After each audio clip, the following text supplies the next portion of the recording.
For years, the first sound I heard every morning was nothing. Not peace, not quiet in the good way, just nothing.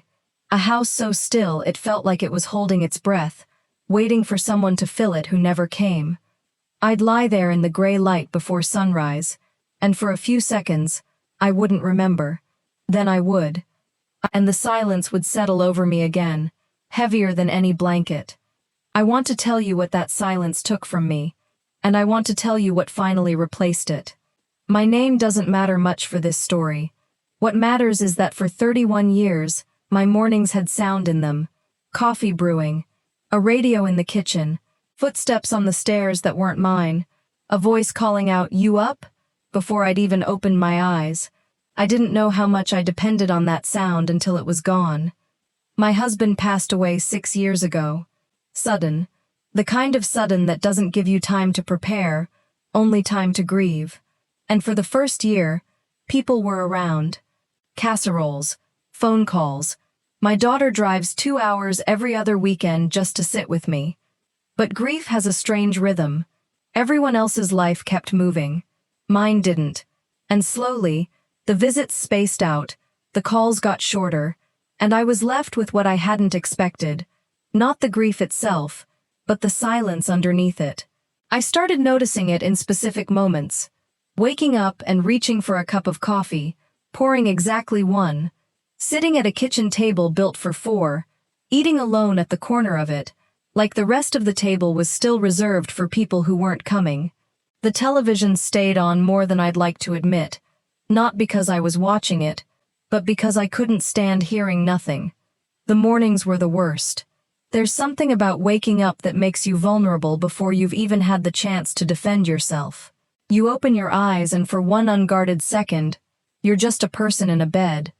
And then the silence tells you where you are, and who isn't there, and what your day is going to look like, because it's going to look like yesterday, and the day before that. I started keeping the radio on overnight, just so I wouldn't wake up into total nothing. It didn't really work. I'd surface out of sleep, and underneath whatever the radio was playing, I could still hear the shape of the silence waiting for it to end.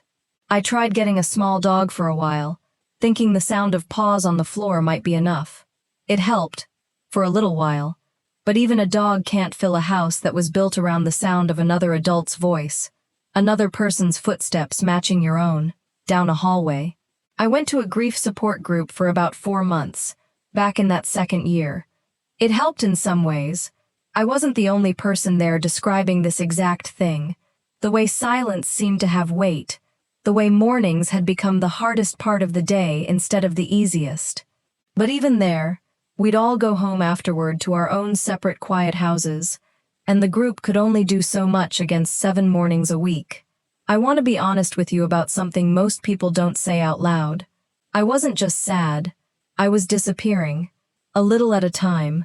I'd catch myself going 2, 3 days without really talking to another human being, not texting, not scrolling, actually talking.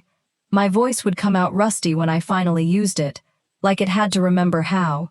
I told myself this was just what getting older looked like, that everyone's life gets quieter eventually, and you're supposed to accept it gracefully.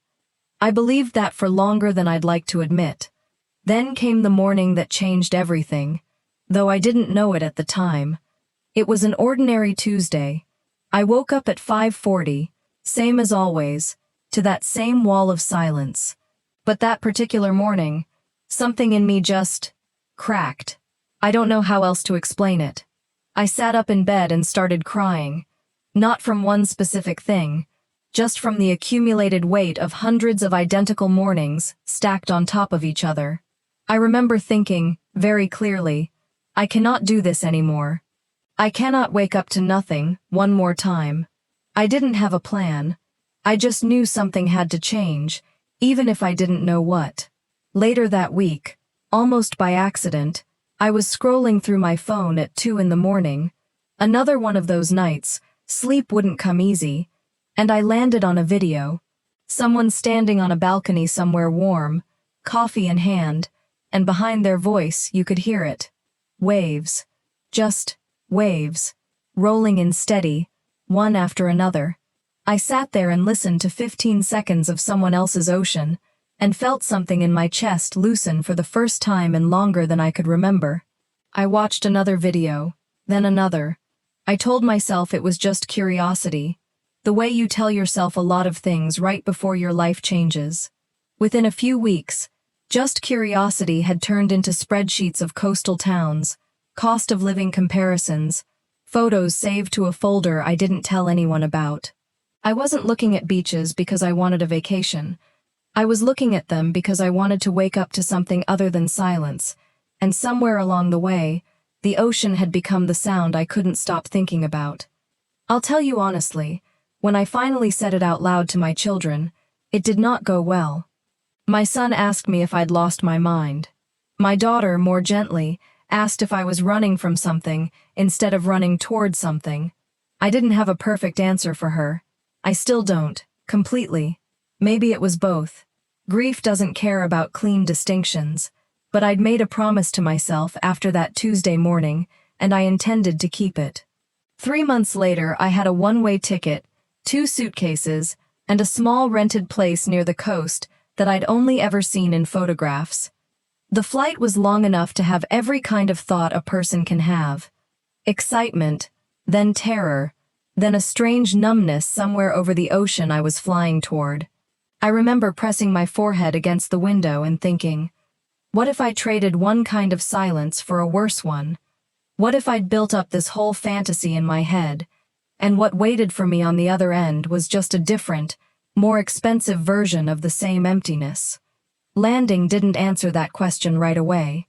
If anything, it made it louder. The heat hit me first. Thick, humid, nothing like what I was used to. Then the disorientation of everything being unfamiliar all at once. The language on the signs, the layout of the airport, the particular chaos of a place that runs on a rhythm you don't understand yet. The taxi ride to the coast took nearly 2 hours, winding past roadside stalls and motorbikes weaving through traffic with more confidence than I felt about my entire decision.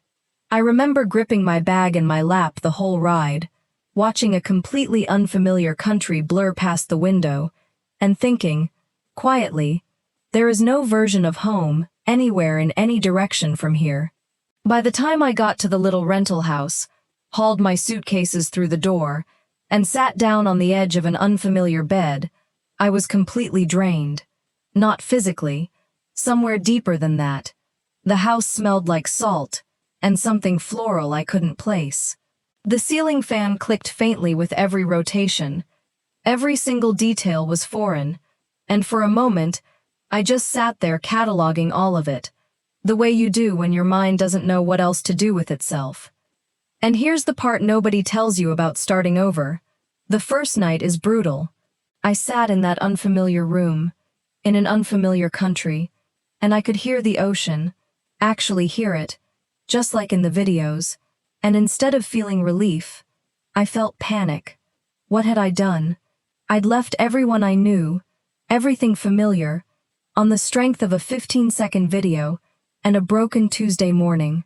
My daughter's voice was in my head. Are you running toward something or away from something? I opened my laptop that night.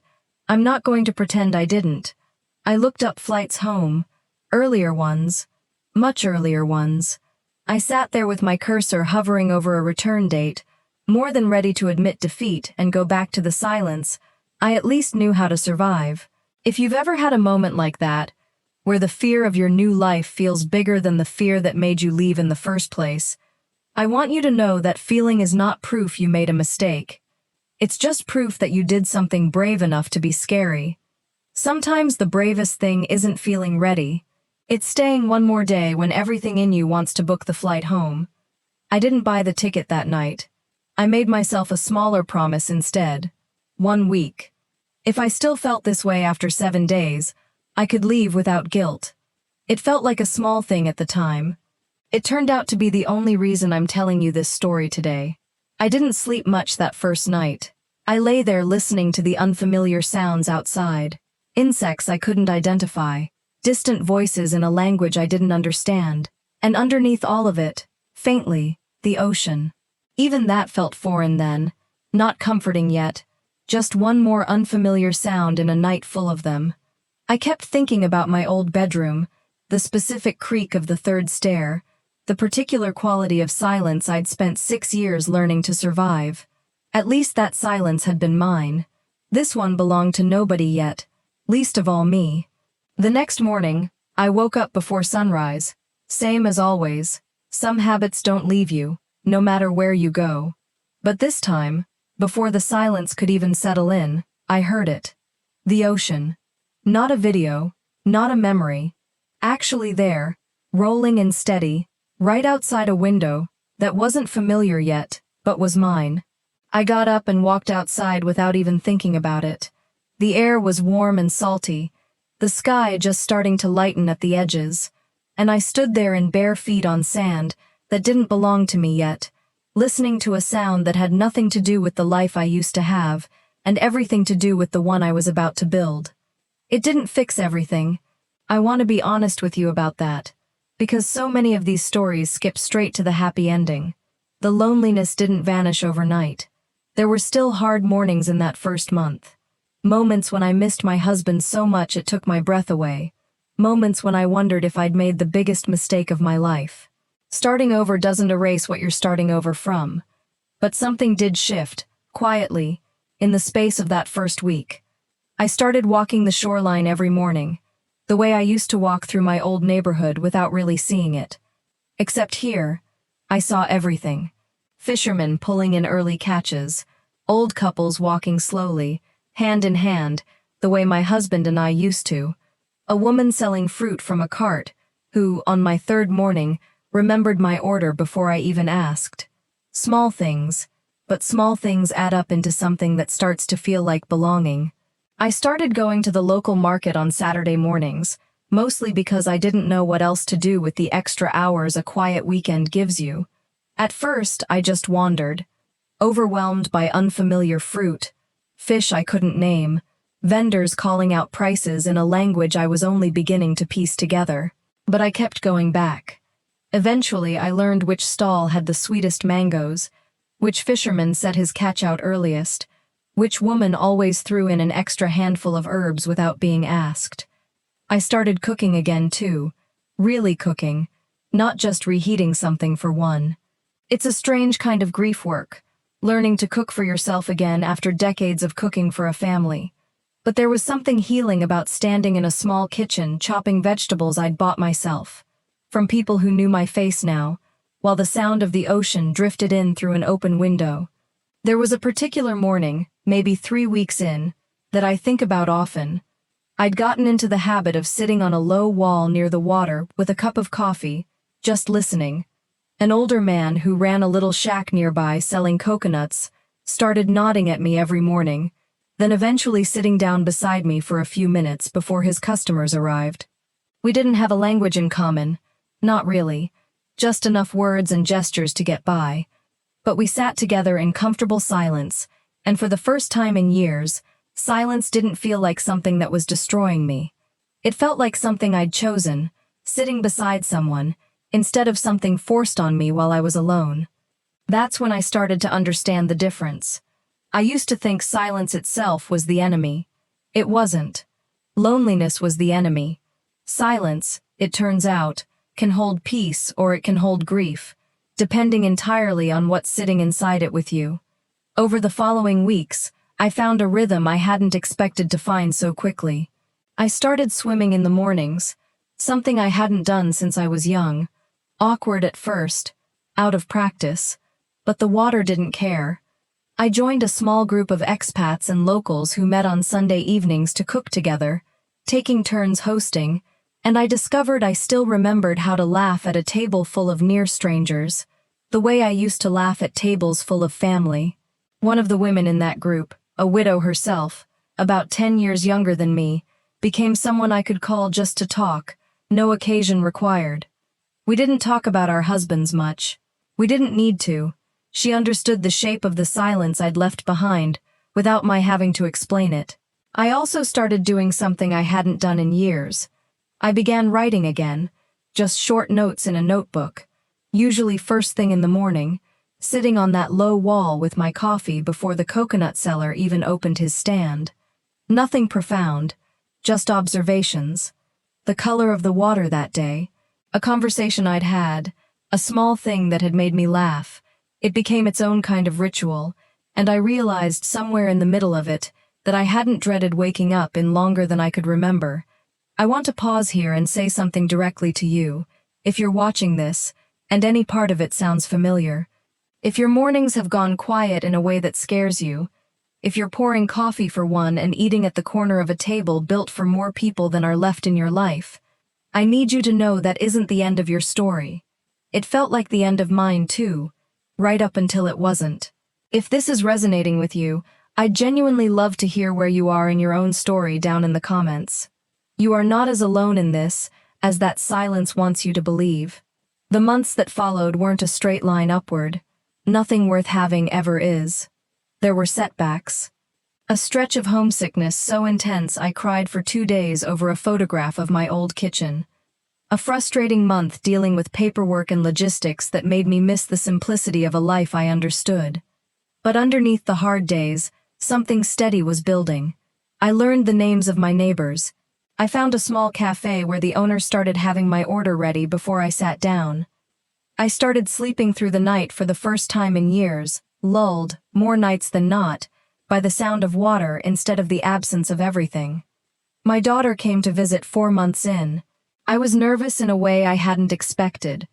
The same way you're nervous showing someone a decision they didn't approve of, hoping it holds up under their eyes, the way it holds up under yours. I picked her up, and the first thing she said, after hugging me so tight I could barely breathe, was, "You look different, Mom." I asked if that was good or bad. She looked at me for a long moment and said she hadn't decided yet. By the end of her visit, she had decided. She watched me greet the coconut seller by name. She sat with me on the low wall at sunrise, and I watched her notice, the way I had, how the ocean filled a silence that used to feel unbearable. The night before she flew home, we sat outside listening to the water, and she said something I don't think I'll ever forget. "I used to worry about you waking up alone. I don't worry about that anymore. You don't wake up alone here. You wake up to this." She was right, though it took her saying it out loud for me to fully understand it myself. I wasn't alone in that house by the water. I had the ocean, steady and constant, every single morning, whether or not another person was in the room. And somewhere in the months that followed, I built something that mattered even more than that. Actual people, actual routines, an actual life with texture and warmth in it again. If any part of this story has moved something in you, if you've felt that same silence, or you're the child of someone who has, or you simply believe it's never too late to change what your mornings sound like, do me one favor. Hit subscribe, and share this with someone who needs to hear it today. Sometimes the thing that saves us is knowing someone else made it through the same silence first. These days, my mornings look nothing like they used to. I still wake up early. That never changed. But instead of a wall of nothing waiting for me, I wake up to the sound of water rolling steadily onto sand, over and over, patient and certain in a way grief never was. I make 1 cup of coffee, still, because some things stay the same. But I drink it on a small porch, listening to a sound that doesn't remind me of what I lost. It reminds me that I'm still here and still capable of building something new, even after everything. I think about that broken Tuesday morning sometimes, the one where I finally admitted I couldn't survive the silence one more day. I'm grateful for it now, strange as that sounds, because without that morning, I never would have found this one. If you're in your own silent season right now, I won't pretend I know exactly what your version of the ocean looks like. Maybe it's a place, maybe it's a person, a hobby, a garden, a small act of courage you haven't taken yet. It doesn't have to be dramatic. It doesn't have to involve a plane ticket or another country. It just has to be something that gives your mornings a reason to sound different. But I promise you this, silence doesn't have to be the last sound you hear every morning for the rest of your life. It wasn't the last sound for me. Some mornings, sitting on that porch, I close my eyes and just listen. And I think about how far a person can travel, Not just in miles, but in spirit. To go from waking up to nothing, to waking up to something so alive it fills every corner of the quiet. My son visited last month, the same one who told me I'd lost my mind. He didn't say much the first day, just watched, the way his sister had. But on his last morning, he woke up early without me asking, walked out onto the porch, and sat beside me without a word.